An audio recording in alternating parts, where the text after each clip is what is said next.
Hai, Assalamualaikum semua. Apa khabar? Alhamdulillah, syukur kepada Allah kita telah sampai ke Ramadan yang kelima. Salam Ramadan Karim. Dan insyaAllah siri Nota Suara #Ramadan pada kali ini akan berkongsi dengan anda tajuk Jom Tilawah Al-Quran. Baiklah sahabat-sahabat sekalian, insyaAllah saya akan bacakan sepotong ayat Al-Quran daripada surah Al-Baqarah ayat 185 sebahagiannya. A'udzubillahi minasyaitonirrajim. Bismillahirrahmanirrahim. Syahrul Ramadan allazi unzila fihi al-Quran hudan linnas wa bayyinatin minal huda wal furqan.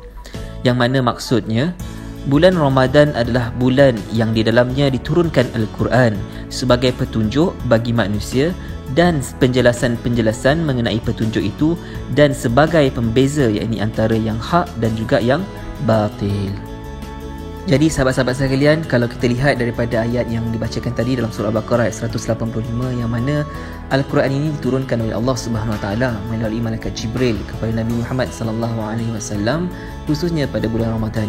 Dan seperti mana yang kita tahu juga bahawa dalam bulan Ramadan ini juga Rasulullah sallallahu alaihi wasallam bertadarus dengan Jibril alaihi salam.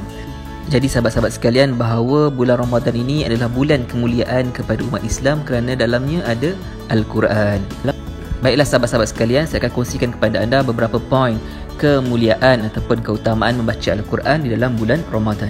Yang pertama, sebaik-baik manusia adalah orang yang belajar Al-Quran dan yang mengajarkannya. Seperti mana hadis riwayat Bukhari, sebaik-baik kamu adalah orang yang belajar Al-Quran dan mengajarkannya. Khairukum man ta'allama Al-Quran wa 'allamahu.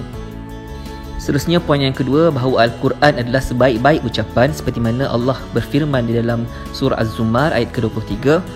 Maksudnya Allah telah menurunkan perkataan yang paling baik, iaitu Al-Quran. Jadi kita kena banyak membaca Al-Quran kerana Al-Quran adalah sebaik-baik ucapan. Yang ketiga, orang yang mahir membaca Al-Quran akan bersama dengan para malaikat seperti mana Rasulullah sallallahu alaihi wasallam pernah bersabda, orang yang lancar membaca Al-Quran akan bersama malaikat utusan yang mulia lagi berbakti. Sedangkan orang yang membaca Al-Quran dengan tersendat-sendat ataupun terangkak-rangkak lagi berat, maka ia akan mendapat 2 pahala. Hadis riwayat Muslim. Jadi sahabat-sahabat sekalian, bagi yang merangkak-rangkak baca Al-Quran, jangan risau, dia akan dapat 2 pahala, iaitu pahala bersusah payah untuk membaca Al-Quran dan juga pahala membaca Al-Quran. Yang keempat, Al-Quran akan memberi syafaat kepada pembacanya. Rasulullah sallallahu alaihi wasallam bersabda, maksudnya bacalah Al-Quran kerana ia akan datang pada hari kiamat memberi syafaat kepada pembacanya. Hadis riwayat Muslim. Jadi kita kena banyakkan baca Al-Quran dalam bulan Ramadan ini. Dan yang terakhir sahabat-sahabat, saya berkongsi poin yang terakhir, bagaimana kita membaca Al-Quran dalam bulan Ramadan ini. Membaca satu huruf Al-Quran akan memperolehi 10 kebaikan. Seperti mana yang Rasulullah sallallahu alaihi wasallam sabdakan, barang siapa yang membaca satu huruf daripada kitab Allah, yakni Al-Quran, maka ia akan mendapat satu kebaikan dengan huruf itu, dan satu kebaikan akan dilipat ganda menjadi 10. Aku tidaklah mengatakan alif, lam, mim itu satu huruf, tetapi alif adalah satu huruf, lam adalah satu huruf dan mim adalah satu huruf. Hadis riwayat Tirmizi. Jadi sahabat-sahabat sekalian yang dimuliakan Allah, mudah-mudahan bulan Ramadan ini adalah bulan Al-Quran dan kita rapat dengan Al-Quran. Kita banyakkan baca Al-Quran dan insya-Allah kita sama-sama dengan keluarga dan sahabat-sahabat kita yang lain untuk memperbanyakkan membaca Al-Quran di dalam bulan Ramadan ini. Jadikan Al-Quran ini sebagai motivasi untuk kita mendapat pahala, dan di musim PKP ini adalah musim yang paling banyak masa untuk kita membaca Al-Quran, insya-Allah.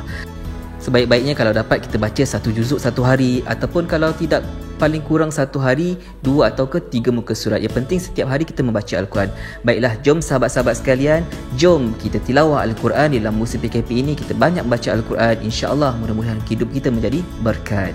Sampai berjumpa lagi di dalam siri Nota Suara #Ramadan yang akan datang. Assalamualaikum dan salam Ramadan Karim. Jom tilawah Al-Quran.